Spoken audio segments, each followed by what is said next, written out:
Now can I start? Okay. Hello, I'm Kisub from Samsung Electronics.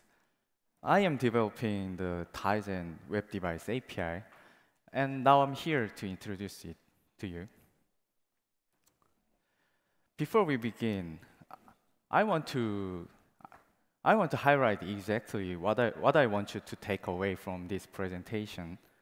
First, what the Tizen Web Device API is and why we made it.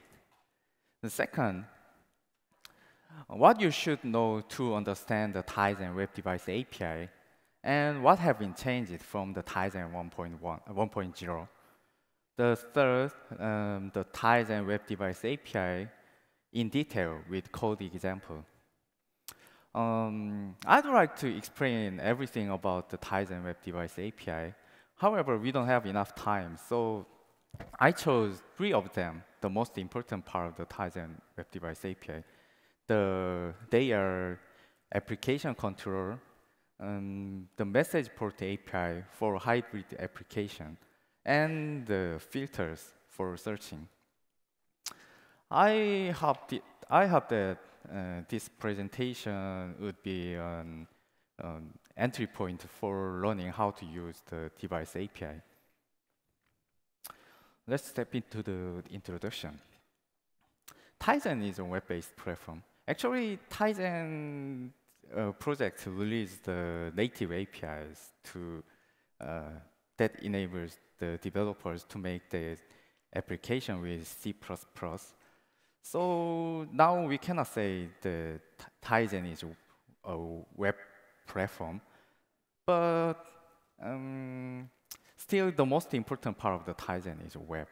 A web application is composed with the web technologies, and it needs the API to use the platform's functionality. So the Tizen provide the web APIs for the applications. This is the architecture of the Tizen. The core provides the core functionality and general features. The core is the basis of the 2 frameworks, the web and native. In this session, the native framework is not our concern. I'm going to explain the web framework. The web applications runs on the web framework and use the web API to use the functionality of the core. This is the web APIs that can be used on the Tizen web framework. The APIs in the blue boxes are generally perceived as the standard APIs. They are suggested by the various organizations such as W3C, Kronos, IETF, and so many other organizations. They are very powerful and very widely used, but there are some reasons why the Tizen provides the web device API as well as the standard APIs. It is because of the limitation of the standard APIs. The web environment have been limited on the web browsers for a long time, but now they are expanding to the web application area. The W3C is preparing for the standards for web application on mobile. But most of their work did not finish it. So we cannot use all the functions of the standard APIs. We need the contact API, calendar API, and notification API, but they are still in the working draft state, so we cannot use all of them. Actually, it could not be a big deal, because someday they will finish their work, and the developers will be able to use the fixed version of the APIs. There are bigger problems. The standard API does not fully support the Tizen characteristic features. What we are making is a platform. That means we are establishing our application framework. We are defining the own database schema and many other services. But the standard APIs does not fully support that because they are considering the general platform, not a Tizen. So we have to make our own device APIs. There are some advantages of the Tizen Web Device API. The first, the Tizen Device API gives the characteristic feature of the Tizen platform. Then another advantage is the device APIs have been updated very smartly. This is how we design the web device API. First, we follow the W3C specifications API style. The W3C style is very well designed and very familiar to the web developers. We don't have any reason to avoid their style, so we just followed it. The second, we made our specification and implementation based on the standard technology, namely Web IDE and ECMA script 5.1. As you know, the Web IDE is an interface definition language that are used to define the web APIs. They are defining many basic rules for the web API that is provided for the JavaScript. So we made our specification and implementation following these rules. The third one is Tizen namespace. All Tizen device APIs exist in the Tizen namespace. That means every global object and the constructor's name are started with the Tizen. For example, Tizen.contact, Tizen.application attribute filter, and many other global objects start with a Tizen. It is because of we want to avoid the collision with the existing objects. Now let's step into the Tizen Web Device API. To understand the Tizen Web Device API, we have to know about the web runtime. As you know, web runtime is an executable that enables the web applications runs on the Tizen platform as an instance of the program.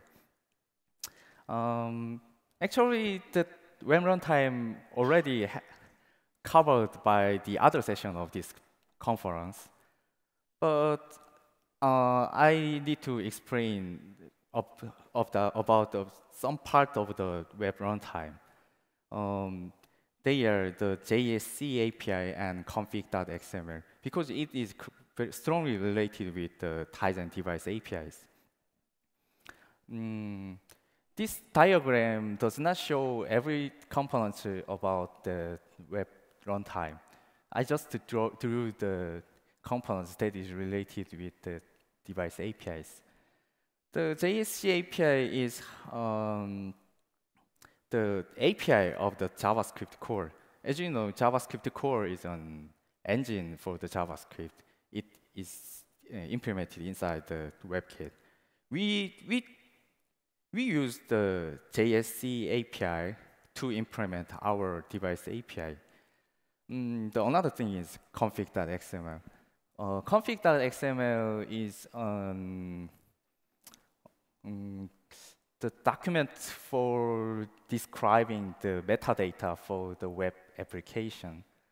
Now I'm going to explain more. It is defined in the specification of W3C packaging and XML configuration. It describes the data, such as the name of the application, the author, email, icon, the index file. But it is not enough for the Tizen's web application, because Tizen defined many specific features only for the Tizen platform. So the web runtime on Tizen defined the Tizen namespace in here. There are many Tizen specific properties that are under the Tizen namespace. But in here, I'm gonna explain only 3 of them. They are strongly related with the Tizen Web Device APIs. The first one is application. It describes the application ID and package ID. This example shows the example of the application property. The ID property shows the application ID, and package property shows the package ID. The application ID used to distinguish the application from the other applications. The app controller defines the application control that this application provides. I'm going to explain it later, the third part of this presentation. The last one is privilege. It is very important thing for using our web device API. It describes the privilege that this application needed. Before explaining the privilege, I'm gonna explain the application signing. All Tizen applications must be signed with 2 signatures: the author signature and distributor signature. The author signature determines the integrity of an application package as intended by the developer. Another thing for author signature is that confirms that all applications that are signed with the same author certificate are trustworthy. It is used on the message port API because it has a functionality that only allows the connection from the trusted application.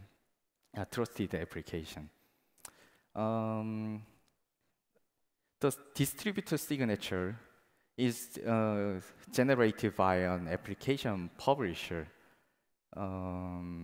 It determines the privilege level of the application. The privilege level is every privileges are categorized into 3 levels: the public, partner, and platform. The public privilege level is opened to all Tizen application developer. This is the privilege level of the distributor signature that is included in the Tizen SDK is public privileged. The partner, it is provided to the developer who registered on the Tizen store. The platform, it is given to the platform developer. So most of the Tizen application developer cannot have, may not have this privilege level. The table below shows the relation of the application's privilege level and the privilege level the API's privilege level. For example, the partner, the application, if the application have the partner privilege level, then it can use the public API and partner API, but it cannot use the platform API. If the partner privileged application call the platform API, then the API will throw the security error. So it cannot access to the API.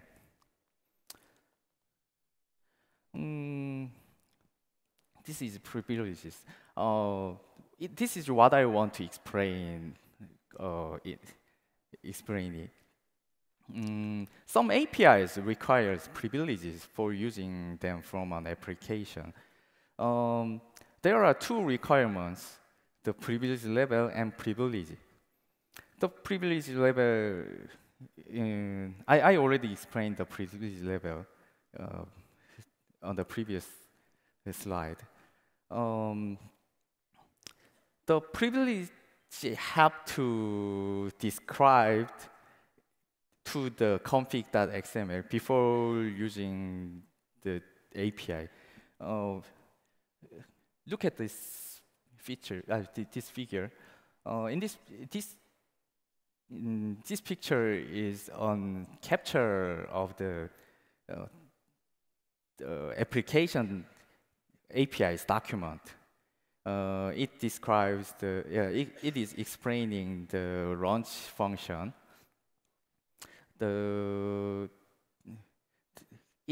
This function requires the public privilege level and the application.launch privilege. It means that the application that is using this launch function have to have the higher privilege level than the public. And also, the user have to write the application.launch privilege to the config.xml for using this launch function. You have to understand this thing before using the Tizen Device API. Now, this is the API modules that's defined in the Tizen Web Device APIs. There are 25 modules on Tizen Web Device API. I want to explain everything about these modules, but we don't have enough time, so I just explain some of them. These are updates from the Tizen 1.0. The 12 modules are newly introduced on Tizen 2.0 or 2.1. And two modules are removed from the Tizen 2.0 because they are replaced to the functionality of the geocoder and LBS can be now it is provided by the W3C's geolocation API. The two modules are renamed because their functionality has a little bit changed. Now I'm gonna explain the detail about the device APIs. The first one is application control. The application control enables the launching other applications based on the functionality needed. For example, it is very annoying job to implement on the file picker that shows the list of the image file in the local storage and returns the path of the image file that is selected by users.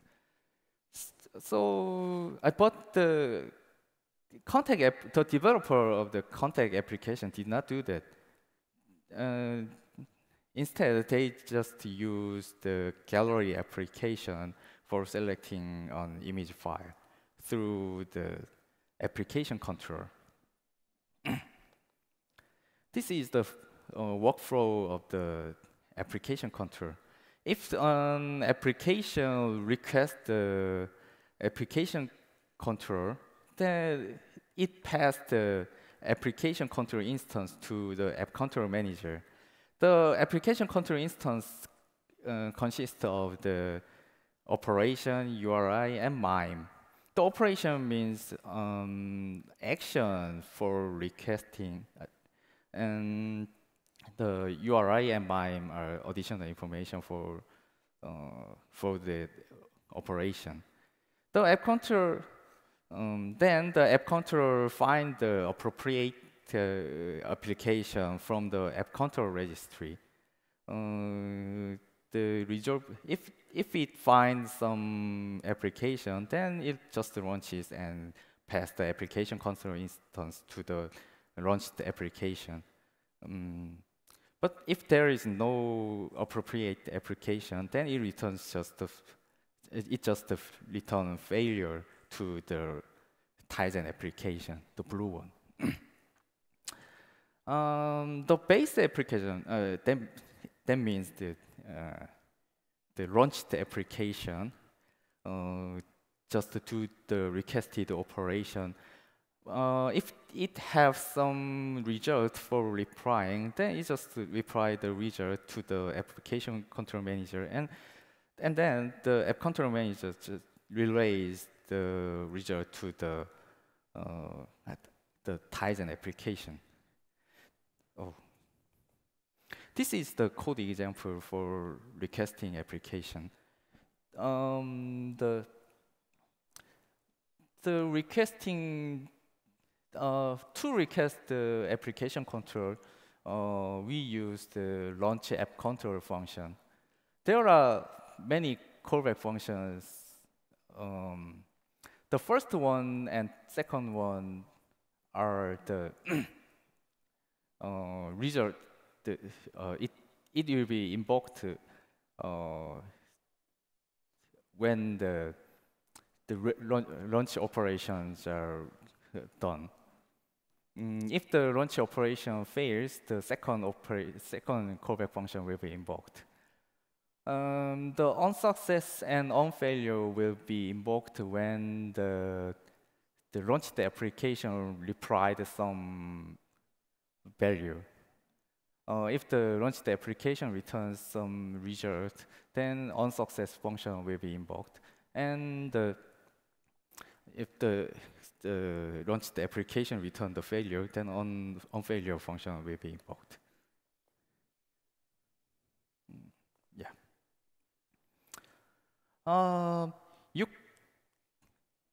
You cannot only use the other application's functionality, but also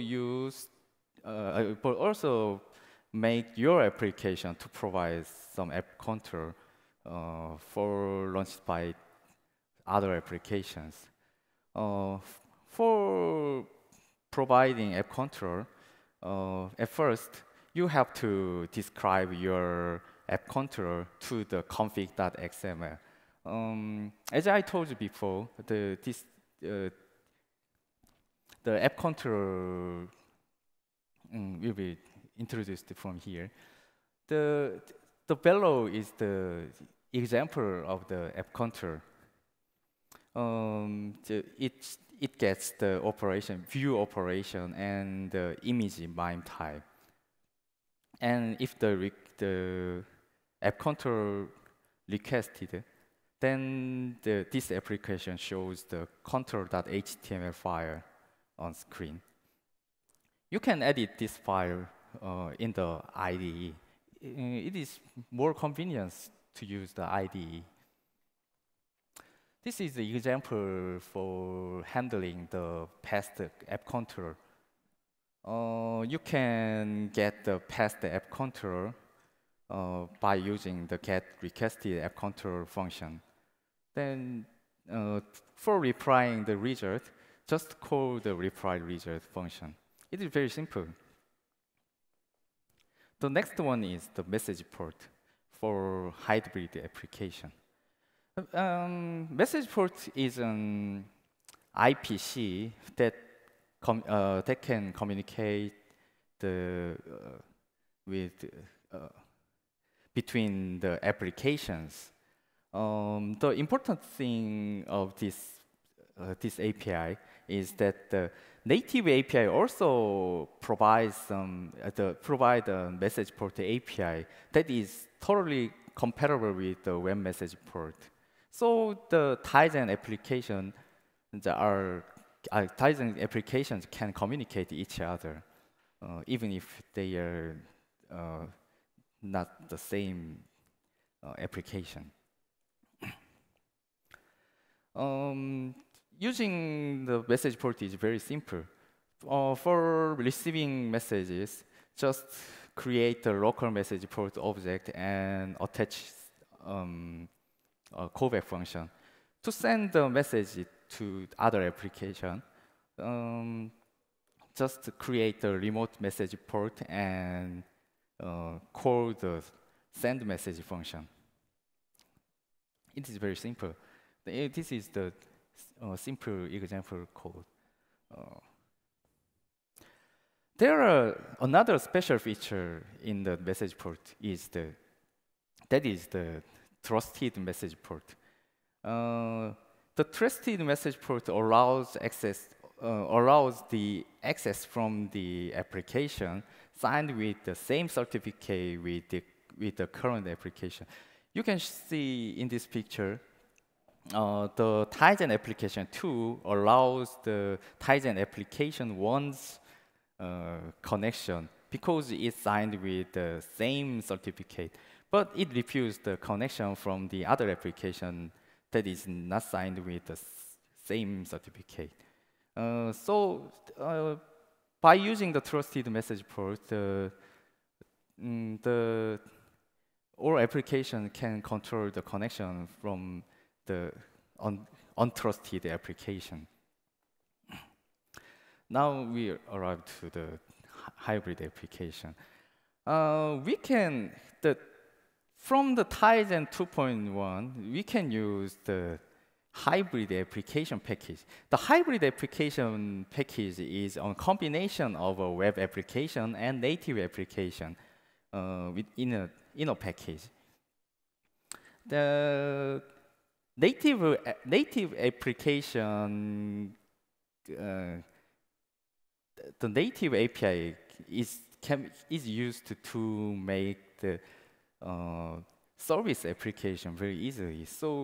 But web application cannot make as a service application. So if we need the service application, then we have to make the service application with the native API. So we need the hybrid application.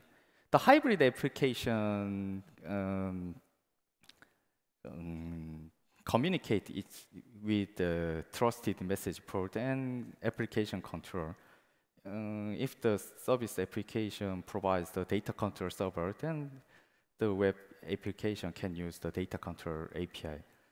To making hybrid application is very simple. Just to make two projects. The sample in this picture, the sample app is a web application, and the sample app service is a native application.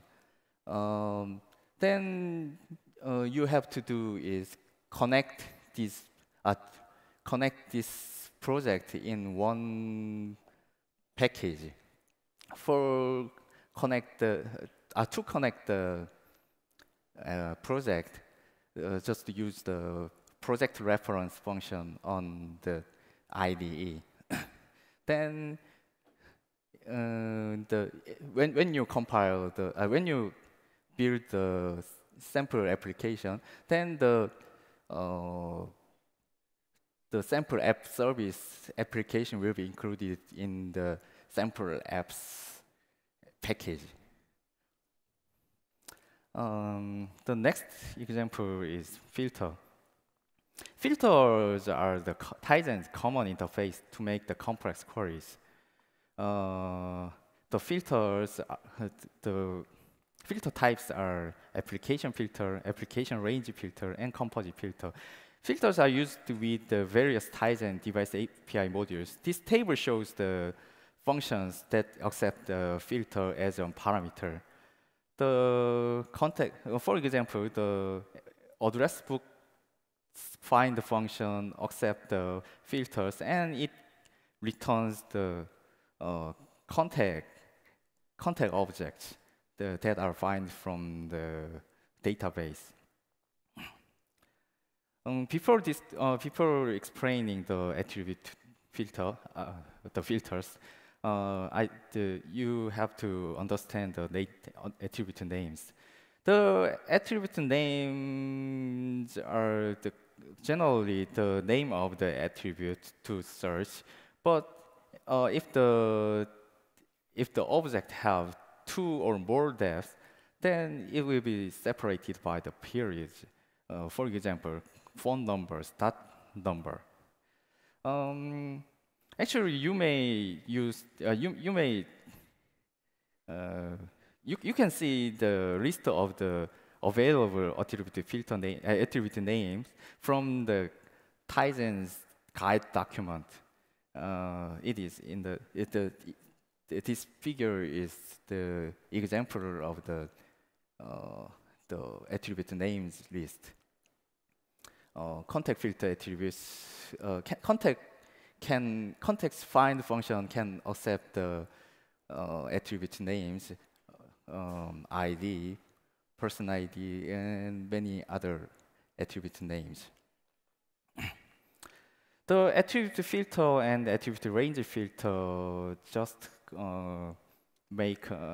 just compares the value with the database, the value in the database. But the complex one is composite filter. This is the example of the composite filter. By using the composite filter, we can make very complex queries for using the find function. This diagram shows the okay. You can understand easily by showing this SQL where clause. As you see in the picture, the attribute filter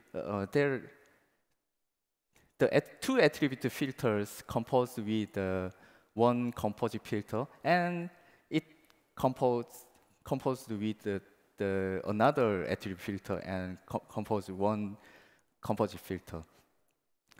By using the composite filter, you can make the very complex queries for searching the data from the database.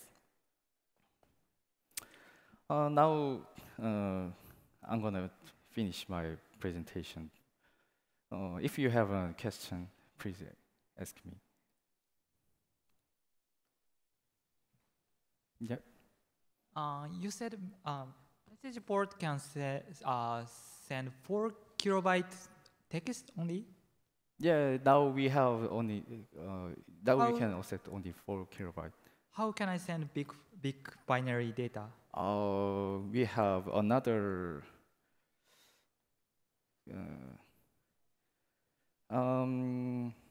I skipped to explaining the data controller API. The data controller API can be used to exchange the large data. It supports the. It can be used as such as SQL query or map data. Yes, you can exchange data, the large data, by using the data controller API. But is this database? Isn't it slow? Actually not, because only you have to do is to make a service application that provides the data controller server functionality. Yeah. I see. Yeah. Okay.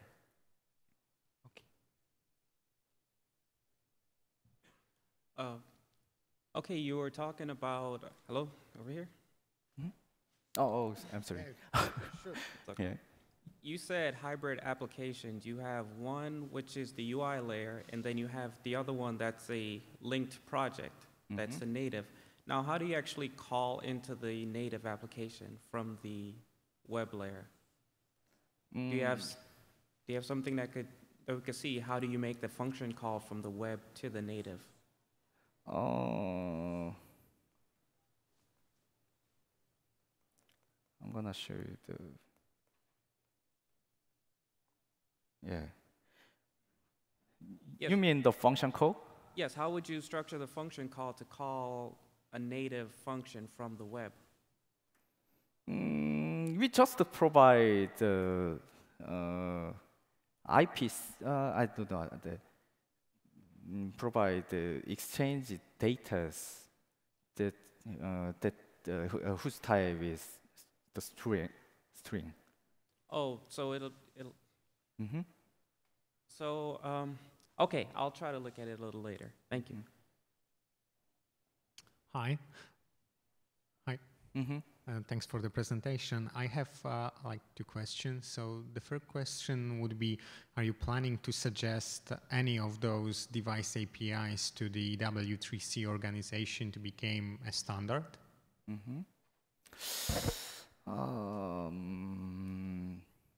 I think I cannot answer that question right now because it's related with our policy of our Okay, and well, actually, the second question was kind of related with that. So yeah, this is all. Thanks. Hello. Yeah. I have a question regarding to the message part. First one is, what is exactly the buffer size on the receiving end? Buffer size? Yeah.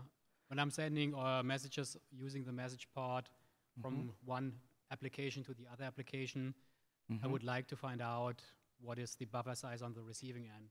So I could think of that one application is creating contents and is trying to send messages over, and the other one is going to process this information. So we made this the limitation.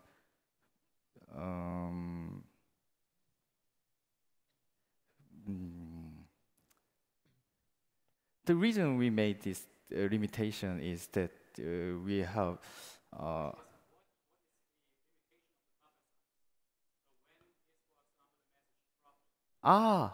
yeah. If you try to send more bigger than 4 kilobyte, the API throws an error. Queue length?